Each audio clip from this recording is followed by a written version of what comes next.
Hey everybody, welcome to the Red Barn. It's time to finish this project. Somehow, halfway through the project, I quit doing live commentary, and so now we're doing voiceover work.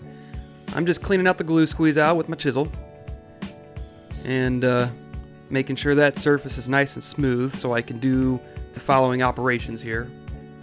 So I'm cutting these boards to their final width.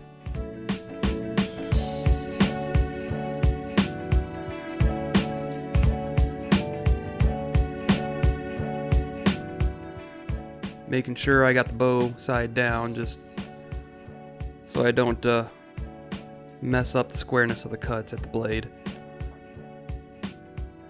And now the final length is being cut using my chop saw. I don't have a sliding miter saw, so I gotta cut one side, flip it over, cut the other side flush. I could also use the crosscut on my table saw, but I don't have a crosscut sled yet, and I wanted to make sure these were as square as I could get them. So I used the chop saw.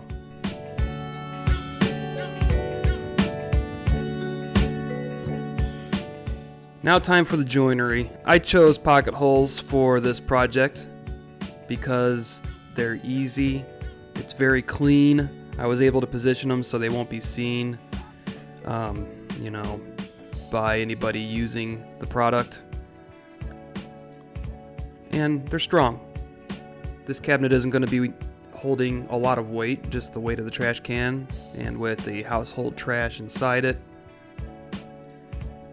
So sometimes you just build something the way it needs to be built, and you don't need to overbuild things because that can end up costing a lot more time and money.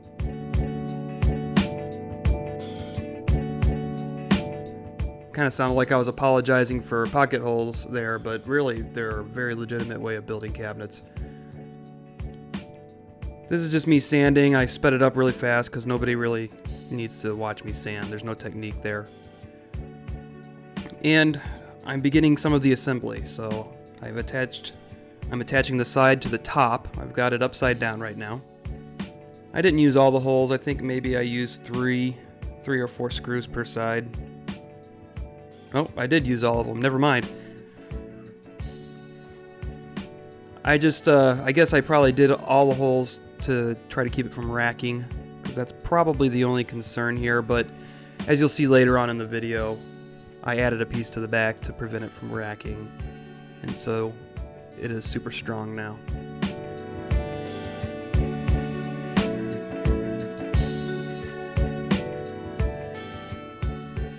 Okay, now I'm attaching the cross piece at the bottom, and I'm attaching the bottom using those pocket holes. I'm attaching it to the sides and to the back side of the bottom cross brace. And that way it'll be nice and flush. Now I'm building the face frame, or not the face frame, I'm sorry, the door frame for the door that tilts out. Once again, using pocket holes. They make it nice and simple, very easy to make your measurements and your cuts, because you don't have to worry about tenons or anything.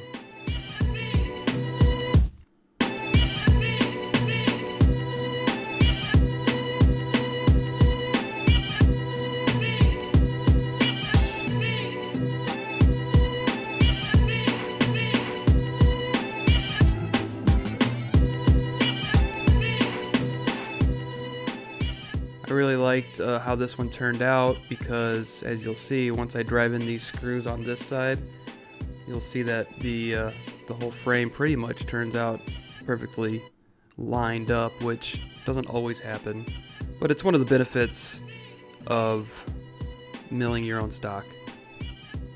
Here I am just doing a quick little test fit,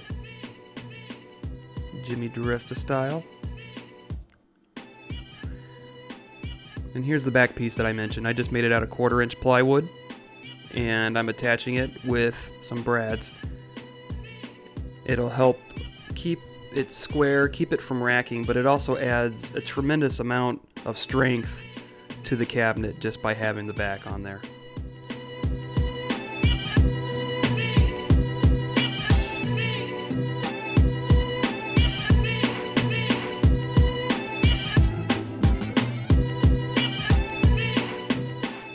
raking off the edges there with some sandpaper.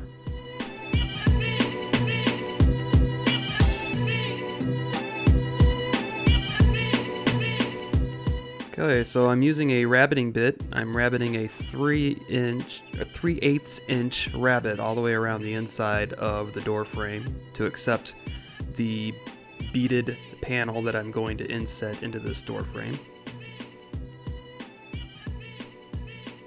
The wood was pretty dry and it's pretty soft, so it was trying to splinter on me, but I was able to catch it before it did any real damage.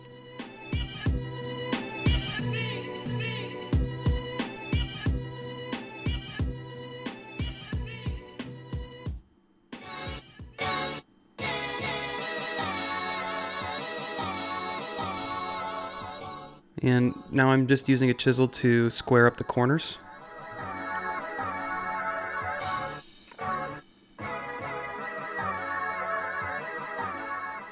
Another option is to just clip the corners of the panel that you want to inset in there, which is just as easily done.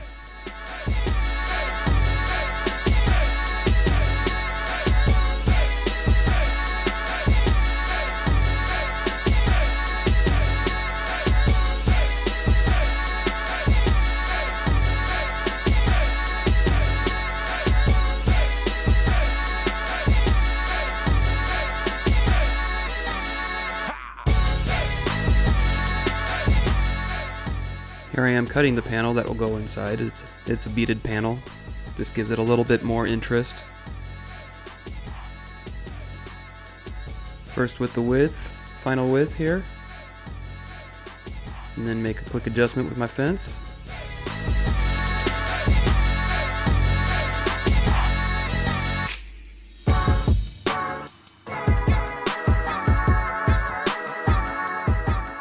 And final height.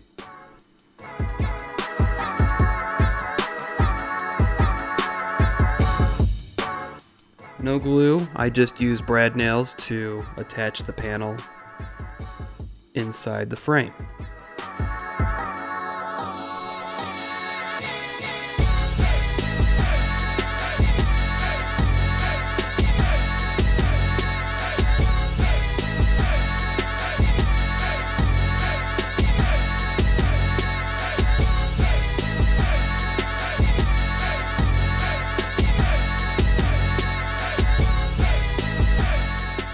Here I'm fitting the trash can to the tray that will hold it in place inside the cabinet. I used solid wood panels on this, and you can see I'm scribing a line. So I drew the outline of the trash can onto the board, and then I'm scribing another line about a 1/2 inch on the inside, just so the lip of the trash can will sit on the panel. And here I am cutting it out with my jigsaw. I use solid wood boards for this, and I've learned that that's probably not the best application. I have since used strips of plywood and hardwood to make a frame that goes around the lip instead of trying to make it out of a single solid piece, and that has worked out a lot better. The fit is tight, so I need to do some adjustment, so I do that at my oscillating spindle sander.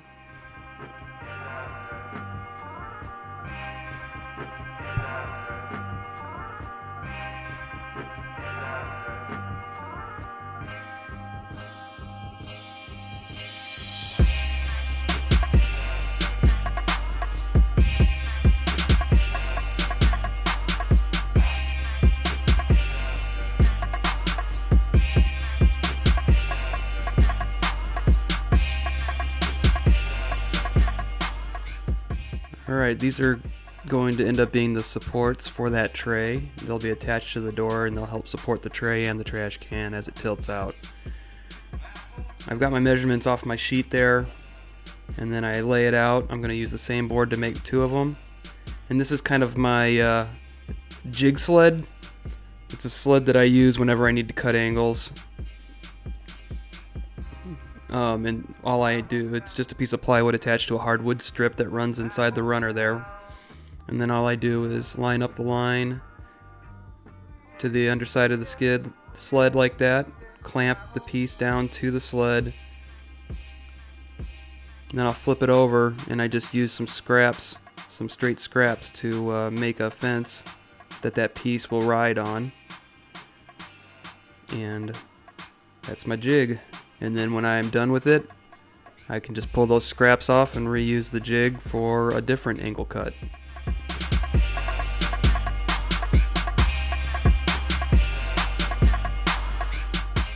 Just trimming that one up using a pencil as a shim.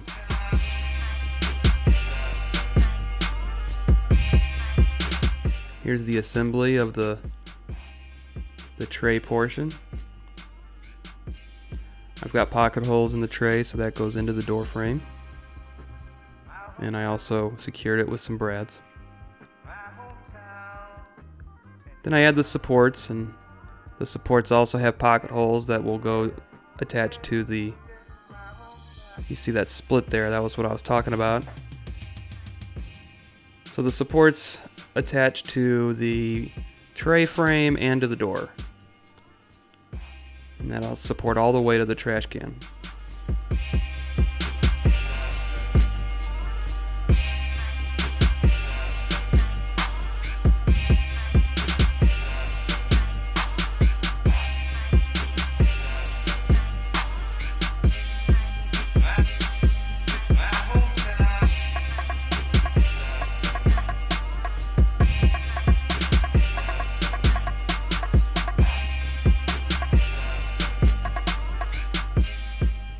So I didn't follow my SketchUp plan exactly, and so I ran into a small issue where the door was opening and not stopping itself. So in an attempt to help it so it would have a stop, I added that piece of wood to the back. And here I am applying some wood filler to the holes just to make it look nicer.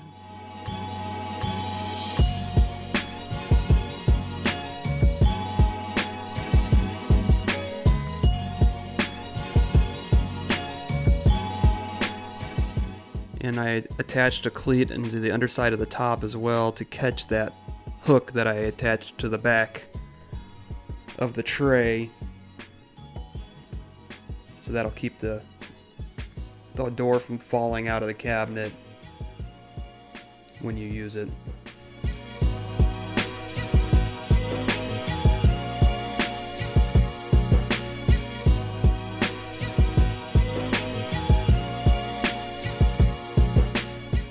Here I am lining up and attaching the hinges.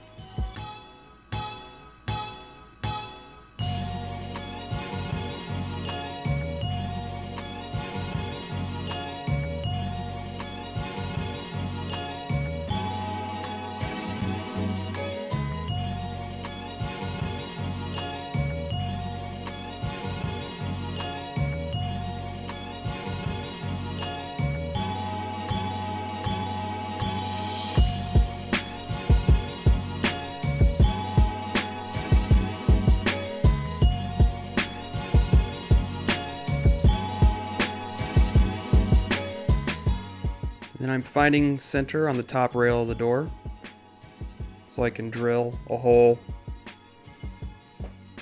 and attach the handle.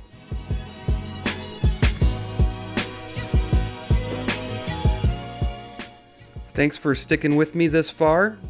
I've got a summary of the build coming up. I appreciate everyone watching.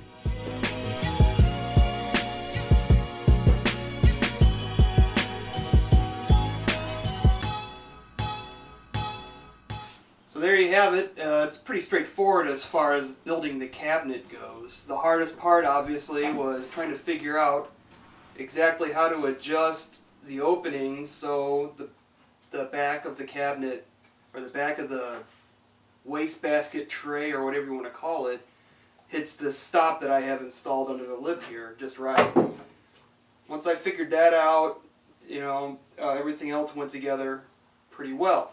Now, this is going to remain unfinished because my customer wants to finish it herself. But I made it out of solid wood because she wanted to put a stain on it.